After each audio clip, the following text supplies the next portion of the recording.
Жохар Мусаевич, біз сізбен соңғы рет қаңтар айының соңында кездесіп едік. Содан бері біраз нәрсе өзгерген сияқты.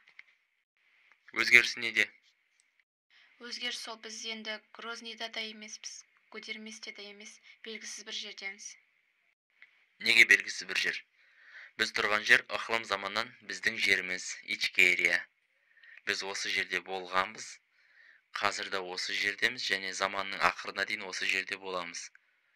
Ал нақты қай жерінде боламыз? Грознийда ма, Гудерместе ме, Найжайырда да ма, әлде басқа өңірлерде ма?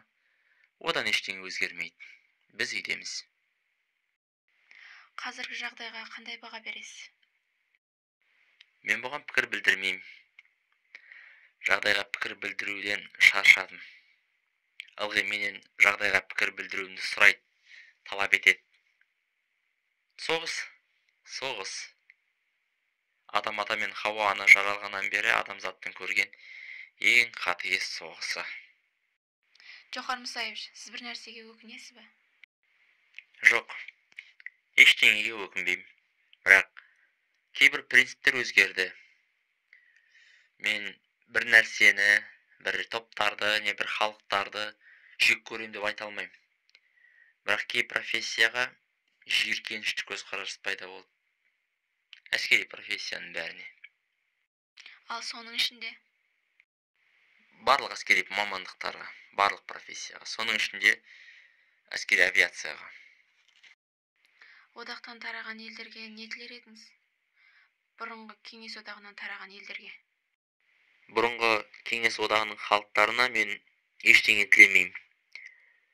Өздері не нәрсеге лайықты болса, соны енгізеді, соған келеді.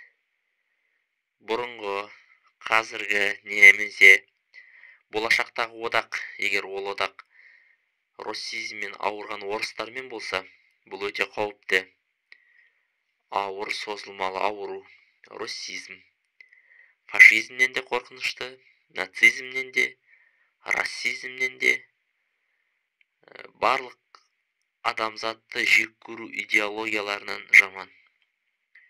Олар оны қалай ма, әлде жоқ па? Оны тек ауыр сынақтармен ғана емдеуге болады. Аса ауыр сынақтармен. Жер бетіндегі еш нәрсеге сенбейтін жалғыз халық, не руханияты жоқ, не моралі жоқ. Адамзаттың даму деңгейінен қалып қойған үмітсіз халық. Ол орыстар. Ешқандай сенімі жоқ, ешқандай сенімге бағынбайды, ешқандай руханиятқа да байланбаған. Осыдан моральға да. Бұл сол орыс халқының өзінің ұлы бақытсыздығы. Жалпы халықтық жаппай көлемде. Шешенстан бұл тек сылтау. Ал негізінде бұл орыс халқының негізгі расизммен ауырған адамзатты жек көру идеологиясы. Ал бұның төлемі ауыр болады. Орыс халқын әлі аса ауыр сынақтар күтіп тұр. Және жорамалдар жақсы емес. Оған себеп анық. Идея жоқ. Коммунизм, социализм идеясы, тең мүмкіндіктер қоғамын құру идеясы, сабынның көпіршігі құсап жарылды.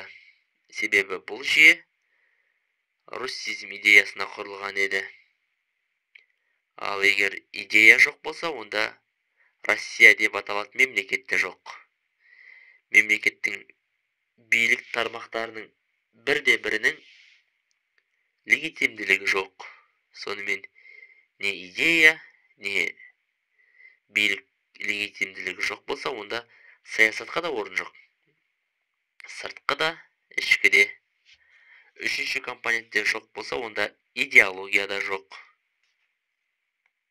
Содан мотив те, стимул да болмайды. Осымен перспектива аяқталады. Бұл бірінші жол. Келесі адамзаттың даму жолы Ол рухани жағы. Орыстар сенушілерден емес.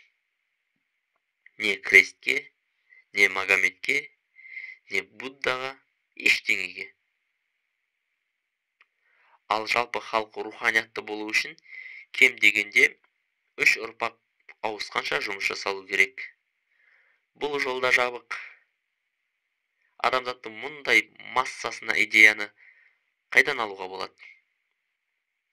Батыстың жолымен жүруге болады, яғни долларды идея етіп алу, өзіңе құдай етіп алу. Бұл жағдайда да тығырыққа келіп барып тіреледі. Қазіргі азаматтық соғыс жағдайында мемлекет өзінің миссиясын орындай алмай тұрған жағдайда Россияда бұл өте қауіпті. Біреу автоматымен, енді біреу ракетасын алып, азаматтық соғыспен осы мәселені шешуге кіріседі. Бұл жолда жабық. Екі жолда рухани болсын, жаңа идея құру болсын, жолдар жабық. Қазір политологтар, саясаткерлер үшінші жолды таңдағысы келеді. Ол жол славянизация, яғни славян негізінде бірігу. Бұдан да ештеңе шықпайды. Себеп славянизацияның негізгі компоненті украиндіктер. Орыстандыруға көнбейді. Украина ешқашан руссизмді қабылдамайды. Ресейдің орыс халқының дамуының бір ғана жолы бар. Бірақ мен оны сізге айтпайым. Және оның кілті мына бізде. Джохар Мұсаевич, сіз Кеңес одағында соңғы рет жеңіс күні мейрамын тойлағаныңыз есіңізде ме? Әрине есімде. Мен ол кезде 3 округте гарнизондарды басқарып тұрдым ғой. Бұл әрине цивилизациялық әлемнің үлкен бір жетістігі. Адамзатты жек көру идеологиясы, фашизмді жеңу.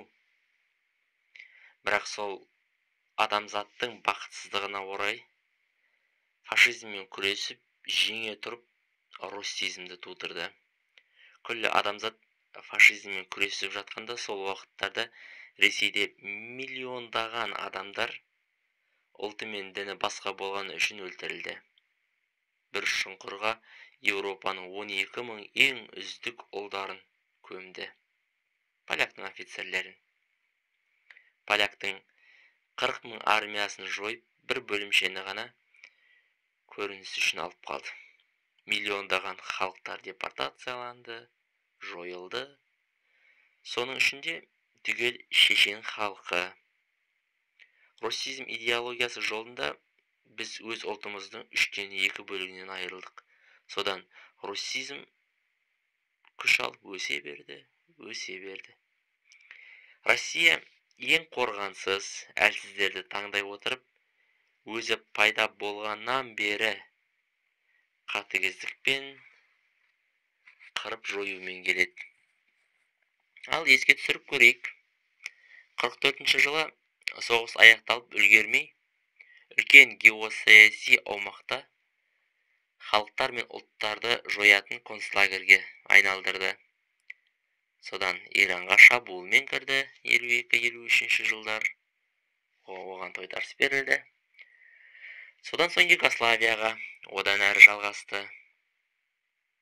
Кейіннен Ауғанстандағы соғыс, одан Таулы Карабах, Азербайжан, Армения, Грузия, Абхазия, Оңтүстік Осетия, Ингушетия, Солтүстік Осетия, Молдова, Приднестровье, Прибалтика, Тәжікстан, содан әлемге ары жалғасып, халықтар мен ұлттарды жою. Бірде-бір адам, бірде-бір фабрикант, авантюрист.